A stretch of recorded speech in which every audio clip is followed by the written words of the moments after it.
Thank you.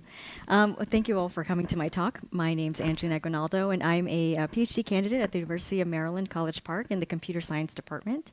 And I'm also a research staff member at the Johns Hopkins University Applied Physics Lab. And so today I'll be talking about how we use the algebraic Julia ecosystem to tackle problems in robot task planning. So the structure of the talk is as follows. There's going to be 4 parts. The first, I'll begin with a story to try to motivate some of the problems that we see in robot task planning. And then I'll go into the theory of the category theory-based planning language that we are proposing. And we'll be talking about how we implement this planning language using algebraic Julia, and then wrap up the talk. So as you can see here, there's a QR code so that you can follow along, or you can go to this tiny URL, tinyurl.com/planbot.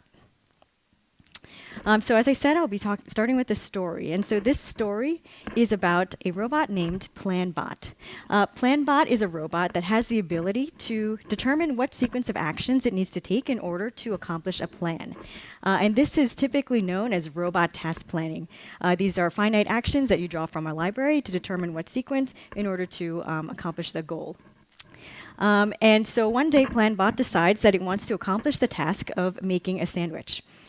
So what it needs to do is go to the kitchen and take a look and understand what is in its environment. It needs to know what objects are in the scene, their relations with each other in the scene, and maybe some other attributes about the scene.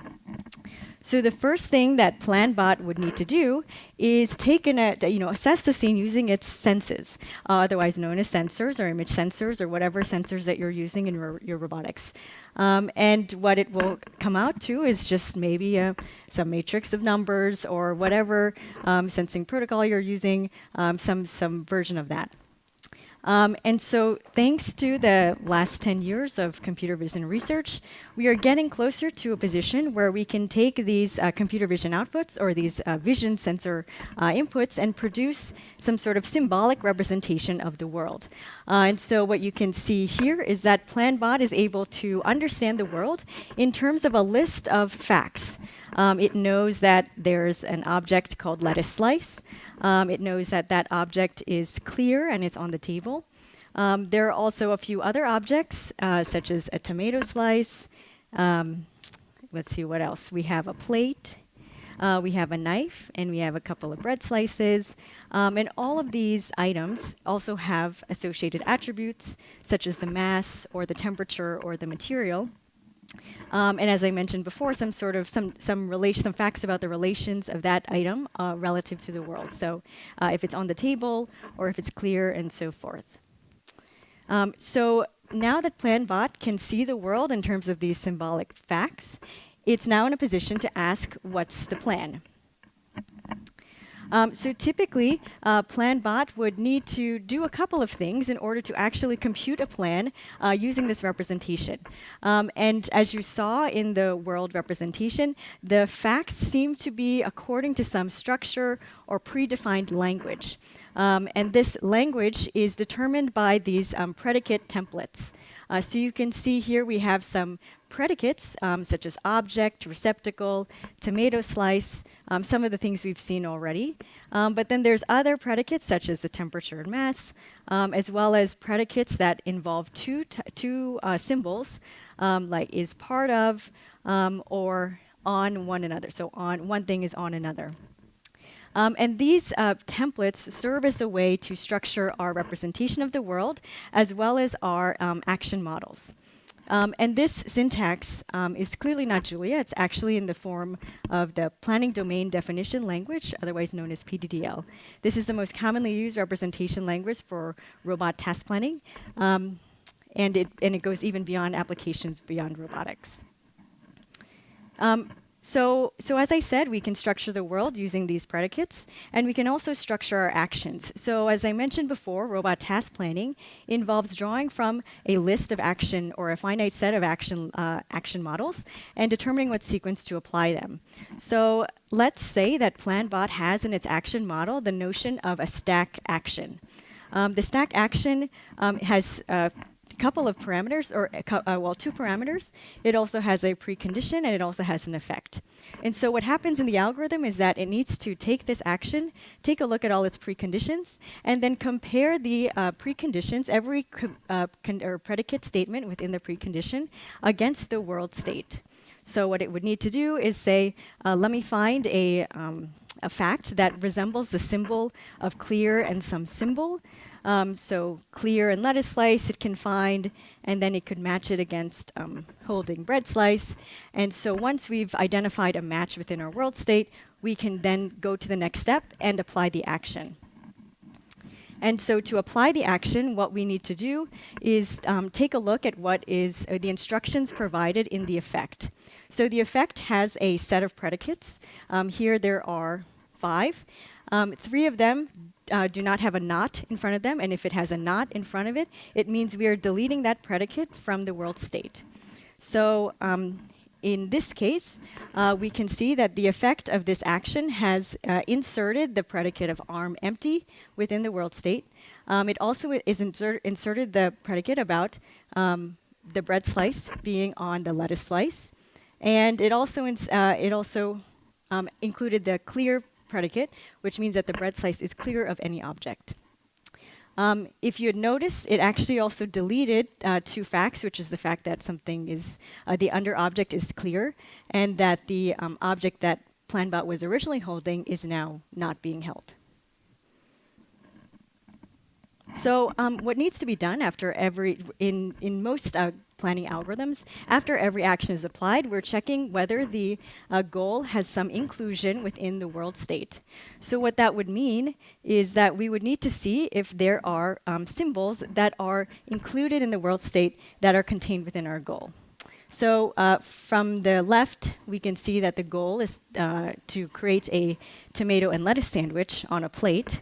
And there are a couple of predicates, things being objects, those objects being of some type of ingredient, and then those ingredients being stacked in a certain configuration. So this world state can be, each one of these predicates can be checked for inclusion within the world state. And we can see that most of the predicates are satisfied. And let's assume that the rest of them are. If we assume that the rest of them are, then we can conclude our planning and move on with our day, and PlanBot can return a plan. However, there's an implicit assumption here that has been underlying all along, which is the fact that a certain object can only be one type of ingredient, for example. So I said that our bread slice is a bread slice has a symbol bread slice 1. It also can be an object, but there's nothing really prohibiting it from being a tomato slice. Bread slice 1 is just a symbol, and it can easily and as likely kind of be expressed as tomato slice, bread slice 1. And so we have a discrepancy in the world state, and this causes a problem in planning because we have no way of enforcing this representation to have other conditions imposed. So that kind of brings us to the problems with task planning, or at least a subset of problems that are within task planning. The first of which is you may have noticed that the predicates since they're used to structure the world state, if you have many predicates, the state can become very expressive. And that means that when we are looking to apply the action, it may take some time in order to compute the match. So if the world state has many facts about it, then we have to iterate through all of them and determine the match. And that would cause an increased branch factor throughout the search space and result in a combinatorial explosion. It can also be seen that the PlanBot wanted to have the world state be according to some implicit structure. PlanBot is assuming that every object is one type of ingredient, bread slice, tomato slice, or even a utensil. It can only be a plate. It cannot be any other thing. But those things can't be easily embedded within the representation language we're using. So it's looking for something else. And then lastly is someone might argue that you can create an action model where you add into its effects the fact that if you only want to pick up a lettuce slice, then the thing you're picking up can must not be any other thing, and kind of include that in the action model. But that would be cumbersome, and you'd have to create actions for every kind of combination. So it's desirable to have these things be made generically. Okay, so now that we've sufficiently anthropomorphized our computers, we can move on to talking about our approach, which aims to tackle some of these problems. And I'll begin with the theory and then talk about how we implement such things in algebraic Julia.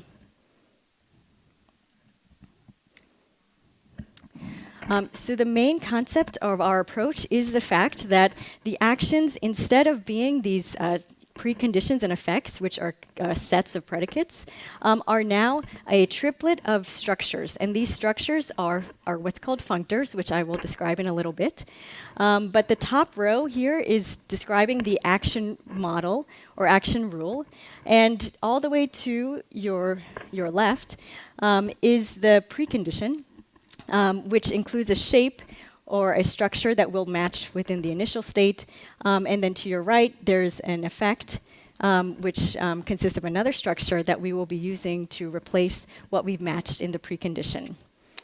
There's a thing in the middle, which is different from the existing representation, which is the glue. And the glue matches identifies structures within the precondition and effect that remain consistent. So that just kind of tells us what is preserved throughout the update process. So the precondition you can see here has a square and a triangle and a circle. And that circle is then replaced by a yellow trapezoid in the effect. And so when we we can find a match in the initial state with this precondition, you can see the pattern appearing below. And once we've computed what's called a double pushout, to the bottom right is the resulting state. It is a same state, except the circle is now replaced with a yellow trapezoid. So the magic of all of this comes in the fact that the action rules and the pushouts are what's called, are within the category called C set with a big S. So I'm going to tell you a little bit about that. Before I go into the category of C set, we must first talk about a C set, little s set. A C set is a functor from C to set. C is often referred to as the schema category, and set is a category whose objects are sets and whose morphisms are function maps. So we can see an example of a C set. It can store various data elements, but for one, it can store data about people's favorite pets. To the left, you can see that there's a schema, which is a person pointing to animal, and that arrow or morphism is called favorite pet, and it is assigned to some items within the category of set. So person is assigned to the set Sam Molly, and animal is assigned to the set dog cat, and favorite person is assigned to a function that sends Molly to dog and Sam to cat. So this data structure effectively encodes the fact that Sam's favorite pet is a cat and Molly's favorite pet is a dog. Another fun fact about this particular structure is that with what's called a category of elements construction, it is interoperable with the RDF syntax for knowledge graphs. So if we can represent our world in terms of a knowledge graph consisting of triplets, then we can also represent this in terms of C-sets. So I said that a C-set is a functor, and functor is what gives us the structure that we are wishing to impose onto the world state when we instantiate new data. So a functor is some mapping between two categories. Categories have objects and morphisms between them. So as we saw in C and set, those had objects and morphisms. In the case of set, the objects were sets and the morphisms were functions. So then a functor is a map from one category to another such that it preserves paths. So if there's a path in C, then that path or some version of that path will be preserved within D. So let's say that we have a path from X to Z. Then the corresponding objects within D will also have a morphism or arrow between them. It can consist of the same number of morphisms or it can consist of just one. But the point is the fact that when x and z are assigned by the functor, there's a corresponding pathway to morphisms that exist within the source category. Another important thing is the fact that functors, there can be maps between functors, and these are termed natural transformations in the field of category theory. And so this just gives us instructions on how to map the two functors together. So in the case of natural transformations, the functors have to abide by the same signature. They have to go between the same two categories. And so the natural transformation just provides a map from one functor to another, which is a map from the image under the first functor in the target category to the image under the second functor. So the main point about this is that functors impose structure to our representation, and natural transformations can be defined between functors. So now we can move on to the category of C-set. So we talked about C-set with a little s. And then now a C-set is a category whose objects are C-set functors and whose morphisms are natural transformations. And something called a span in C-set is a diagram that takes the shape of 3 objects and 2 arrows pointing out of it. And so this span forms the kind of pattern within C-set that we can use to describe action models. And then the last thing about this, which is more of a technical point of the implementation, is the fact that spans are presented as a colimit of representable functors.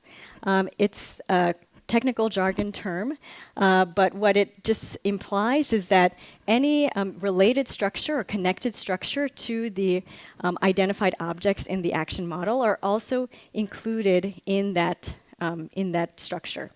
So let's look at this example. Let's say in our category C for this action, we have a heart connected to the square just within the schema. Even though we did not talk about the heart in the action model, that still exists within the action model implicitly. So all of that implicit structure is included within the action model. So when we go to do the matching, it also matches for that extended structure and not just the explicit structure defined. So this allows us to kind of encode and capture some implicit preconditions and effects without having to explicitly state them within the action. Okay. So now we can move on to using algebraic Julia. Algebraic Julia is a package that supports many of these structures. Actually, in fact, it's an ecosystem. It consists of a variety of packages. And I'll talk a little bit about what those are later on. But I just want to show you some of the syntax. So we can define a schema using the @present macro. And we can define objects and morphisms, as you can see here, as well as a pattern for relations. So the objects, in its kind of graphical form, you can see to the right, there are 5 objects and 4 morphisms. And then there is this pattern of relation. So this is important because I mentioned that the semantics or the kind of target category of C-set is set, and that means the morphisms are functions. And so that means that we can't describe relations within this view. We have to kind of impose functions on the morphisms.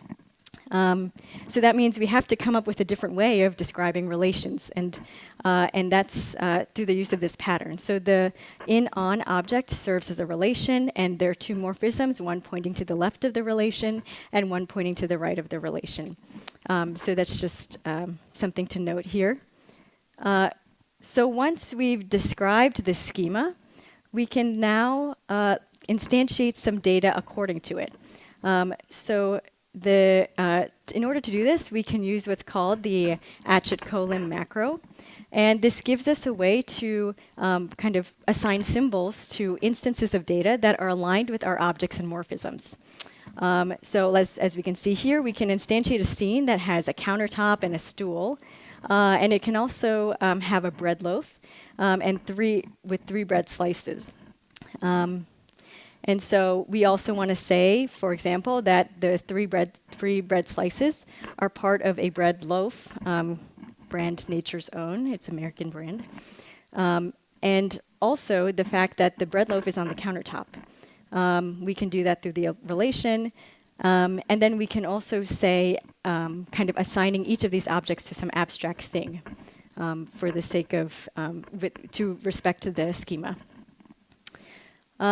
So what you see on the right is the kind of Atchit instantiation of this data. And so if we look at the names of the morphisms, G, H, and L, and what they're supposed to map to, bread loaf, the G morphism maps bread loaf to the index of thing. The H morphism maps the countertop to some other index within thing. And then the L morphism maps stool to some index within thing. So if you look to the right, you can look at each of these tables and see that the bread loaf, for example, is assigned to thing number 2. Countertop is assigned to thing number 1. And stool is assigned to thing number 3. So when we look at the relation, we can follow the same idea, and see that the left part of the relation is index 2 within thing. So that means we're pointing to the bread loaf. And the right part of the relation is pointing to index 1 of thing, which means we're pointing to the countertop. So we've encoded the fact that the bread loaf is on the countertop. So now that we have something, now that we have a world state, we can also define a rewrite rule that makes some sort of update to this. And so the rewrite rule consists of the 3 parts that I showed you in the graphical depiction of the rewrite rule. It consists of some data about some arbitrary things, thing 1 and thing 2, some arbitrary bread loaf and countertop and stool. And then it consists of a structure about what is on top of another. So we have the structure of the bread loaf being on the countertop. And these are parametric in the sense that they're not referring to specific items within the current world state. They're kind of just patterns. So the pattern we're looking for is the fact that the bread loaf is on the countertop. That is the precondition, or the left part of the rule, which is indicated by L. And then we have the right part of the rule, or the effect, which has all the same information except for the fact that the bread loaf is now on the stool. So we can apply this rule by computing a double pushout, and what would result is a new world state. And what we can see here, we can kind of follow the same thing that we did 2 slides ago, and follow the kind of indices that we're pointing to within thing for each of these items. And we can have, we can see that bread loaf is in thing 1, stool is thing 2, and countertop is thing 3. So then the relation that we currently have states that the bread loaf is on the stool. It's not very dramatic, the change, but the point is that we can, if we are kind of fixing ourselves, or we're ensuring and validating that we're adhering to the structure of the schema with every update that we make to the world. So it's likely the fact that we won't run into a discrepancy when we try to do world state updates, and it would make things a lot more valid.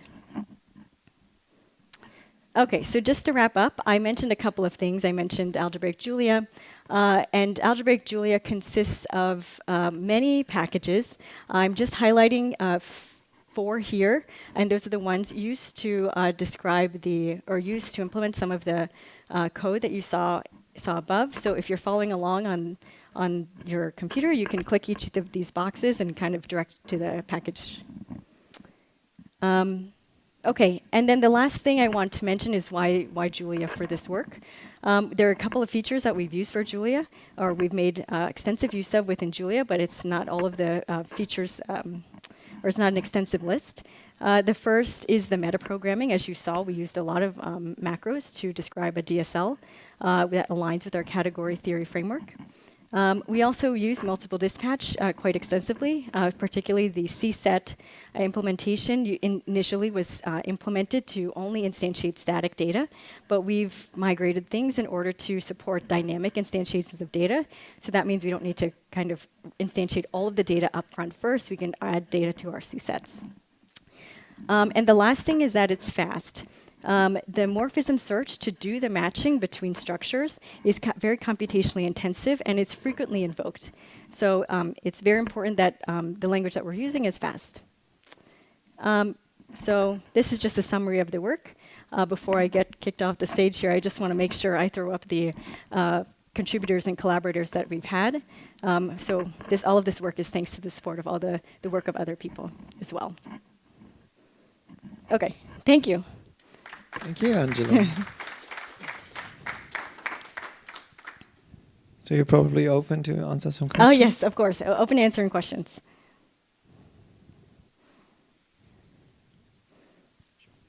I do have a question myself. So it's very cool to see yet another planning work actually at Julia. I wasn't expecting this.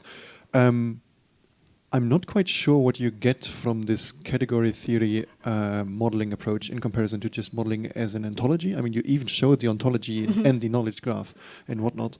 And second question, like PDDL and solvers for PDDL are incredibly fast.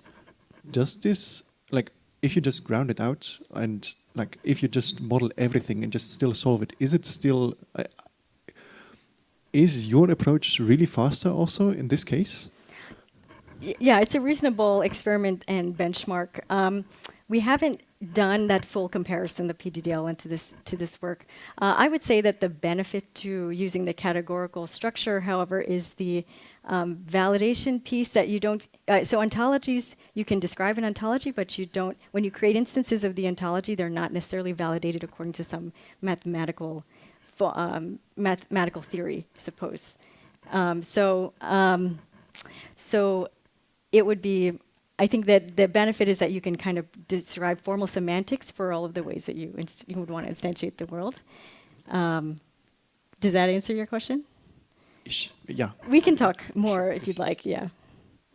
Any more questions? If not, then thanks the speaker again. Mm-hmm.